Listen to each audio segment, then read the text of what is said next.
Hello everyone, good morning. কেমন আছো সবাই? আশা করি সবাই খুব ভালো আছো, আর আমিও বেশ ভালোই আছি। সন্দীপ মলি লাইফস্টাইলের আরেকটা নতুন ব্লগে তোমাদের সবাইকে ওয়েলকাম জানাচ্ছি।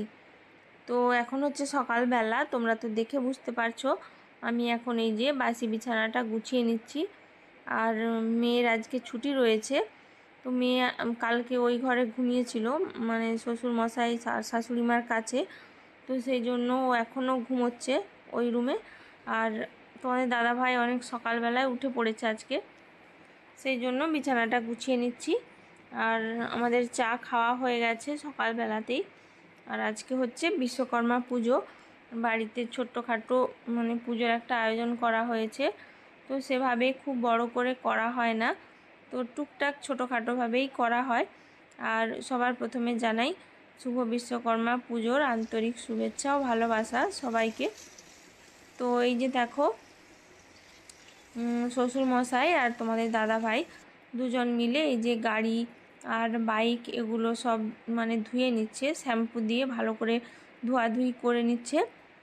আর এই যে বাইরেটাও ধুয়ে দিয়েছে এখন, কেননা জল পড়েছিল ভীষণ বাইরেটা, সেই জন্য বাইরেটাও সুন্দরভাবে ধুয়ে নিচ্ছে।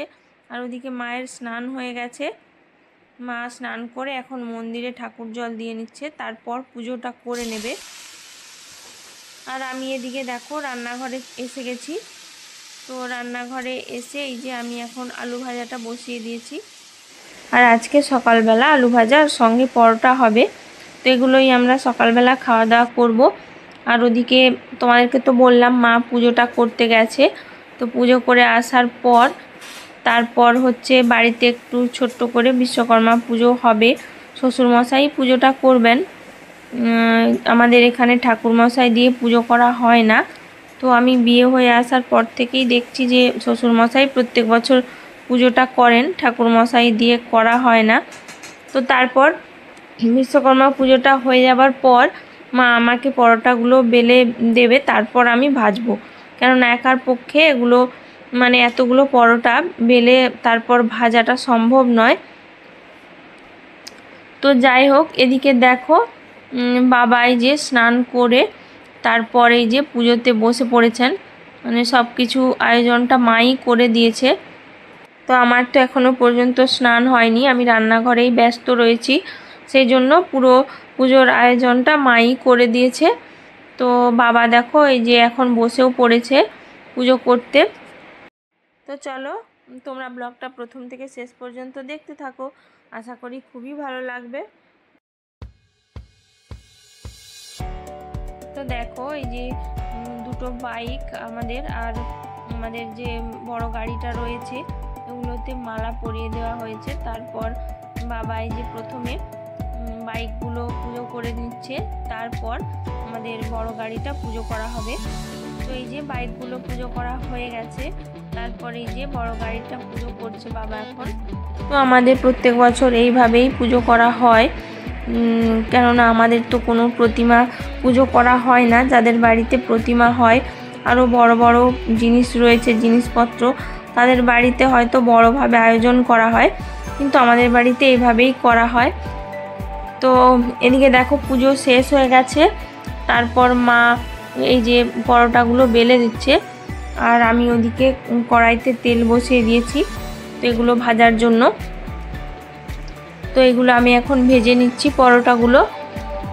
আর অনেকটা বেলাও হয়ে গেছিলো, কেননা পুজো শেষ হতে প্রায় 8টা কি 8:30 এরকম বেজে গেছিলো।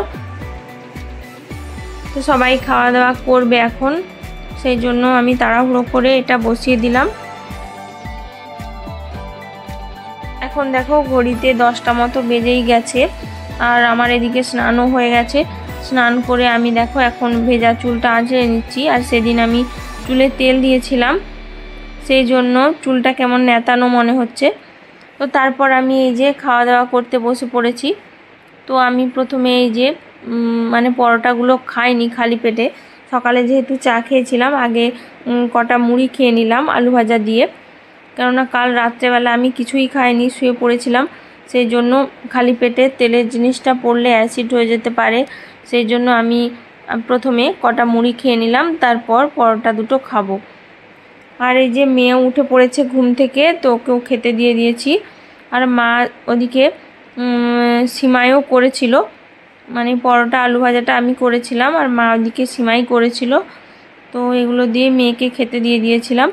আর তোমাদের দাদা ভাইও স্নান করে এসে খাওয়া দাওয়া করে নিয়েছিল। তারপর দেখো এখন হচ্ছে চলে গেলাম দুপুরের খাওয়া দাওয়ার।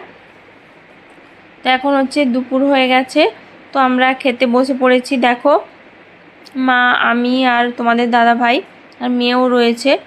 আর বাবার একটা নেমন্তন্ন রয়েছে, বাবা বাড়িতে নেই, ওখানেই গেছে।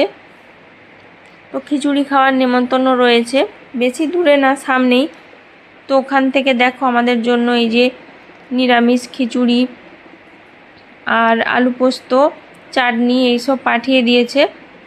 তো অনেকটাই পাঠিয়ে দিয়েছিল, আমরা খেয়েও খেতে পারিনি, অনেকটাই বেশি হয়ে গেছিলো।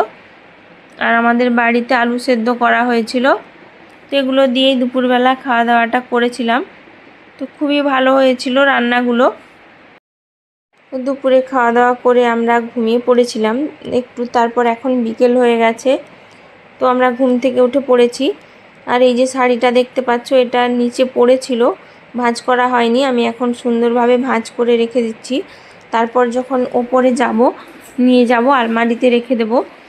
তো এইটা হচ্ছে আমি পরে মন্দিরে গেছিলাম, 11টা কি 11:30 হবে এরকম সময় আমরা একটু মনসা মন্দিরে গিয়েছিলাম, তোমাদেরকে বলা হয়নি, কেননা আমি ফোনটা নিয়ে যেতেই ভুলে গেছি, সেই জন্য আর বলা হয়নি, এরকম ব্যাপার আর কি। তো তারপরে এই যে বাড়িতে কিছু তরমুজ আর লাল আঙুর ছিল, এগুলো আমি কেটে রেখে দিয়েছি। তোমাদের দাদা ভাই এগুলো নিয়ে এসেছিলো। তো বাড়িতে কেউ নেই, তোমাদের দাদা ভাইও নেই, মেয়েও খেলতে গেছে, বাবাও নেই, সেই জন্য কেটে রেখে দিয়েছি। তো ওরা আসলে তারপর ওদেরকে দিয়ে দেব। আর এদিকে আমি চা বসিয়ে দিয়েছি, তো মা খাবে আর আমি খাবো, দুজন খাবো। তো চাটা হয়ে গেছে আমার, তারপর আমি একটু বাইরের দিকে এসেছি। দেখো মা দোলনাতে বসে রয়েছে ওই যে। আর আকাশটা দেখো, এখন সবে মাত্র মানে 5টাও বাজেনি, আর দেখে মনে হচ্ছে যেন কত বেলা গড়িয়ে গেছে, কেননা বেলা খুবই ছোট হয়ে যাচ্ছে দিন দিন। আর এই যে পেঁপে গাছটা দেখতে পাচ্ছ, পেঁপেগুলো কত বড় হয়েছে দেখো, কিছুদিন আগে কত ছোট ছোট ছিল, তো এখন কত বড় হয়ে গেছে। আর এই যে টবগুলো পুরো খালি রয়েছে, তো এখন তো আর কোনো ফুলের চারাও নেই যে লাগানো হবে। এই যে এবার শীতকাল আসছে, শীতকালে তোমাদের দাদাভাই এইবার নার্সারি থেকে চারা নিয়ে আসবে, ফুলের চারা, তো তখন লাগানো হবে, তোমরা দেখতে পাবে। শীতকালে অনেক রকম ফুলের চারা পাওয়া যায়। আর ওই যে আম গাছটাতে দেখতে পাচ্ছ এখনও কয়েকটা আম রয়ে গেছে, তো কাঁচা অবস্থাতেই রয়েছে, খাওয়া হয়নি এই যে। আর এই যে আমাদের সবেদা গাছ, এখানে ভেতরে ভেতরে অনেক ছোট্ট ছোট্ট সবেদা হয়েছে, তোমরা দেখতে পাচ্ছ না। তো এগুলো খুবই মিষ্টি হয়, আর পাখিগুলো না এগুলো কাঁচা অবস্থাতেই খেয়ে ফেলে দেয় নিচে। আর এই যে টগর ফুলের গাছগুলো, এগুলো মানে কিছুদিন আগে একদম ছেঁটে দিয়েছিল, তো আবার ছোট্ট ছোট্ট ফুল হয়েছে, দেখো কত সুন্দর। তো এই আর কি, আজকের মতো ব্লগটা এই পর্যন্তই। কেমন লাগলো সবাই কমেন্ট করে জানিও। তো আজকের মতো টাটা, ভালো থেকো সবাই, সুস্থ থেকো, দেখা হচ্ছে নতুন একটা ব্লগে।